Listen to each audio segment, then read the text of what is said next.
Pasukan Rusia mengklaim berhasil menggagalkan serangan pesawat tak berawak Ukraina menggunakan sistem rudal pertahanan udara Buk.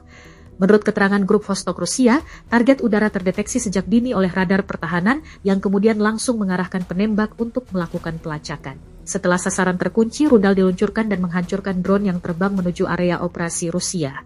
Tampak detik-detik serangan diluncurkan. Dalam operasi tersebut, Rusia mengklaim berhasil menembak jatuh satu pesawat tak berawak pengintai tipe Shark serta 2 drone serang, yakni Rubaka dan Yuti. Rekaman yang memperlihatkan proses deteksi hingga pencegatan target udara itu diunggah melalui kanal Telegram militer Rusia pada Sabtu, 30 Mei 2026.